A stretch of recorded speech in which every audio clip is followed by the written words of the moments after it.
Hey everybody, thanks for checking in. Hoping everyone had a good 4th of July. Some universities ask professors who are retiring or leaving to give something called the last lecture, to give some final thoughts to the faculty, and they usually show up along with the classroom. And on September 8, 2001, Dr. Randy Pausch, computer science professor at Carnegie Mellon, was asked to do this. His remarks have also been turned into a book. He began this way: "My dad always taught me when there's an elephant in the room to introduce them. If you look at my CAT scans, you'll see about 10 tumors on my liver. My doctor said I have 3 to 6 months to live, and that was a month ago, so you can do the math. We have the best doctors in the world, but we can't change this. We have to decide how to respond to it. We can't change the cards that I've been dealt. We just have to play the hand." He didn't want to talk about his cancer. He hasn't been able really to talk about the cancer to his family either, so he made a video and he called it "A Message in a Bottle" that would be played after his death. It was going to be too emotional. Instead, for his last lecture, he talked about his childhood dreams: being in zero gravity, or playing in the NFL, wanting to be Captain Kirk, or writing an article for the World Book Encyclopedia, which again, that is dating himself. Randy stood there with a clicker and a PowerPoint with metastasized cancer, talking about enabling the dreams of other people, and he died about 7 months later. And one of the things he said to those in his last lecture was this: "Are you spending your time on the right things? Because time is all we have." I came across this photo that was taken in Germany in 1936. It's a mass of people all doing the Nazi salute. And that salute became the official greeting, and the salute is you hold out your right arm and you say 2 words, which I'm not going to dignify here. Shortly after the Nazis came to power, the salute became the official German form of greeting, and by 1934, special courts had been established to punish those who refused to perform the salute, and they were put in prison. You can be intimidated, or you could be forced to pay fines. Despite their punitive efforts, some people refused to perform the salute. One man who was identified in this photograph was named August Landmesser, and you can find this online. But he publicly refused to perform the salute when the Nazis were launching a new Navy vessel in the shipyard in Hamburg where he worked, and you can see him standing there with his arms crossed as everybody else, hundreds, are doing the salute. He was later imprisoned and put in a concentration camp and was eventually killed. In Daniel chapter 3, there is a great story, and it's a great story anyway, but we know it's even greater because VeggieTales with Rakshak and Benny made this popular for the children. I remember raising my kids on this. But God's people had been exiled after the fall of Jerusalem in 587, and they were deported to Babylon. Religion was very important, and from a human perspective, the God of Israel, and they were monotheistic people, the God of Israel appeared inferior to the other gods because God's people had been captured by people who worshipped other gods, who were polytheistic. But as we know from the historical perspective, God was not demonstrating weakness, but carrying out consequences for the people who showed disobedience. So people had their land taken, they had their homes taken, they had their culture taken, and even their names were taken. They were given new names to help assimilate them into the culture, and they were having to learn a different language. What was left to take from them in their exile? Daniel chapter 3 is a story about 3 men who faced a crisis of conscience, about Shadrach, Meshach, and Abednego. And the backstory is that Nebuchadnezzar had brought young men with potential from the exiles to train them, wanted to get them to learn the new language, but they wouldn't eat the king's food, even though they were required to. And they went forward with a test to show, if you will give us 10 days, we will demonstrate that we look better than the ones who are required to eat the king's food. So they agreed to do this, and the long story short is that Daniel and these 3 others looked better, and they were not required to eat the king's food. But from a cultural standpoint, they had lost a lot of different things. And the king had this dream in chapter 2 that had bothered him. And he called his advisors together not only to interpret the dream, but to tell him the dream that he had. But he wouldn't tell them what the dream was, so they couldn't do it. And the king was about to go on a killing spree until Daniel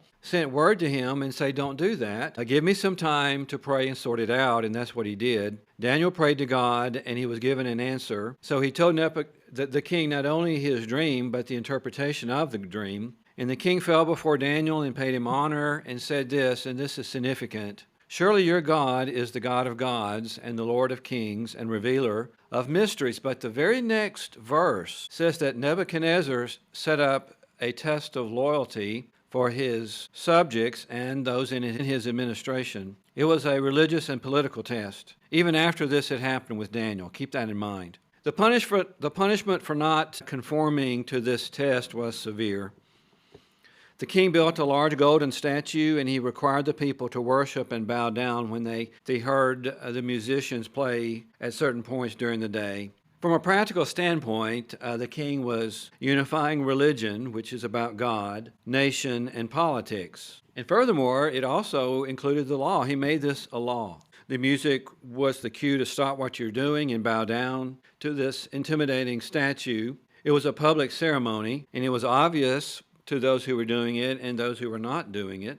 But there were those who were jealous of Shadrach, Meshach, and Abednego and how they were doing in the administration, and they reported the three of them to the king. And the king was trying to be magnanimous and said, "I've heard that you are not bowing down when you hear this music. I'm going to give you a second chance. If you bow down and worship the God that I've made, that's good. But if you don't, I'm going to throw you into the fiery furnace," which we can imagine would be a terrible way to die. The bottom line is you can either bow or you can burn. Religious freedom comes to mind on this particular holiday weekend. Baptists have been at the forefront of championing religious freedom. Roger Williams, the pastor of the First Baptist Church in America in Providence, Rhode Island, said that coerced worship was a stench in the nostrils of God. Baptists have fought for religious liberty and the separation of church and state. Isaac Backus, a Baptist and a contemporary of Thomas Jefferson, they both supported religious freedom, and Jefferson said that no religious test should be required to be passed to be part of the government. Jefferson was a deist and a Unitarian,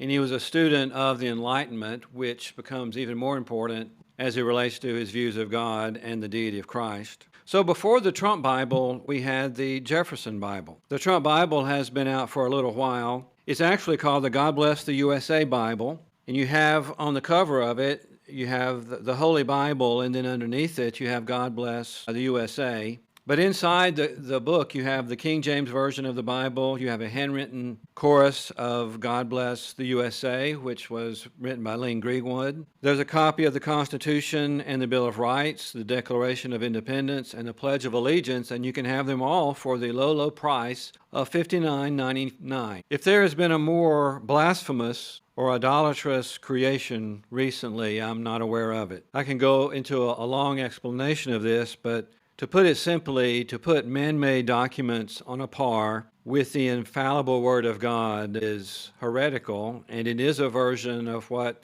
we have come to know as Christian nationalism.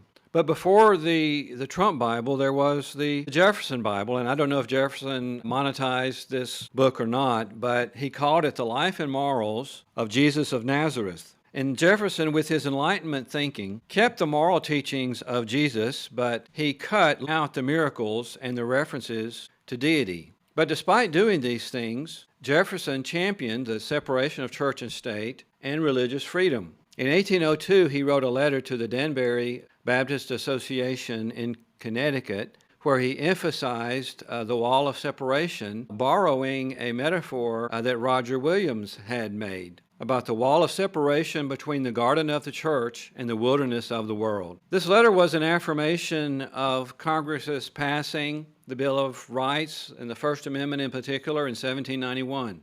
The First Amendment, Congress shall make no law respecting an establishment of religion or prohibiting the free exercise thereof. In the book Four Fragile Freedoms, one of my favorite books ever, written by Walter Sheridan, the definition of religious freedom is the historic Baptist affirmation of the freedom of religion, freedom for religion, and freedom from religion, insisting that Caesar is not Christ and Christ is not Caesar. And just as a reminder that the colonists came to the New World protesting the state church in England and looking for the freedom of worship, and to illustrate and emphasize the theme that faith must be free. Shadrach, Meshach, and Abednego did not have a First Amendment or the separation of church and state, or really a church at all during that time. But the king had merged his religion, politics, and government into a law requiring forced worship and to bow down, and if you don't, you burn. It was a test of loyalty. These three men had been forced off their land and away from their homes and had their culture taken away. They were learning a new language. They were taken away from their temple. And now the question is, were they willing to have their worship of God taken away? They were willing to pay the price to keep their liberty of conscience. They literally faced the music, and they didn't need a conference. They didn't beg for their lives. They didn't spend time defending themselves, and essentially told the king, after he had said that no one can deliver you from my hand. The three of them said to him that our God is able to deliver us from your hand, but even if not, that impressive and important disclaimer, even if not, we won't bow down to your gods or serve them. So I was thinking about this. What were they doing? And this is a form, or maybe an earliest form, of what we would call civil disobedience, because they were breaking the law for a principle, and that principle could be called freedom of conscience. Charles DeWeese has written a pamphlet, and these pamphlets are about 20 plus years old. It's called The Baptist Style for a New Century, and this one is called Liberty of Conscience. And this is what DeWeese has indicated. What will Baptists do with this conviction in the 2000s? A decisive response in its favor is imperative if Baptists intend to stay true to the liberating message and claims of Christ. Roger Williams claimed in 1644 that Christ is king alone over conscience is the sum of all true preaching. Every Baptist minister who occupies a pulpit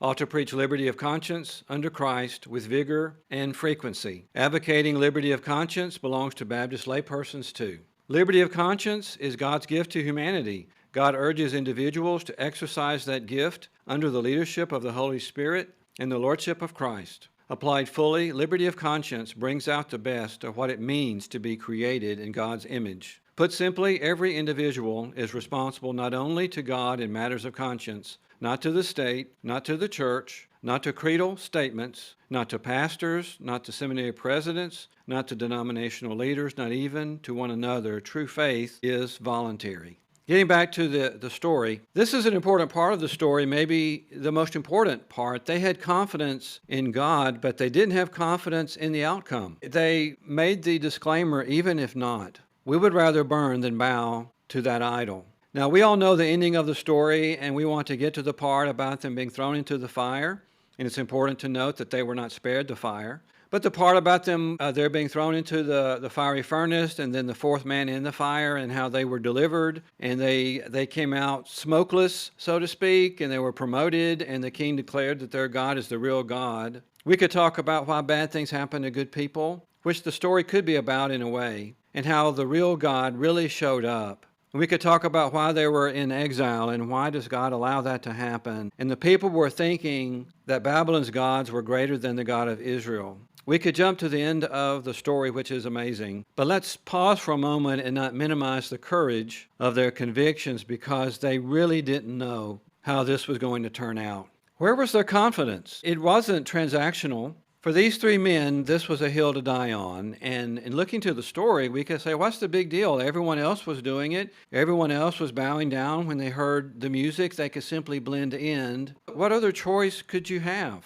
And what the three of them showed is that there is a choice. And when you deal with people who are willing to die for their convictions and liberty of conscience, the only thing that you can really do is kill them. John Lewis, the late civil rights leader, said this: "Do not get lost in a sea of despair. Be hopeful, optimistic. Our struggle is not the struggle of a day, a week, a month, or a year. It is the struggle of a lifetime. Never, ever be afraid to make some noise and get in trouble. Good trouble, necessary trouble. The blood of the martyrs is the seed of the church. And we as the church are here because of those who have gone before us, those who have fought and bled and died for the liberties we enjoy and practice and take for granted. Freedom of worship is at the top of that list of freedoms for me. Walter Sheridan, in the book I mentioned a moment ago, The Four Fragile Freedoms, the freedoms are the freedom of the Bible, soul, church, and religious freedom. Religious freedom is the historic Baptist affirmation of freedom of religion, freedom for religion, freedom from religion,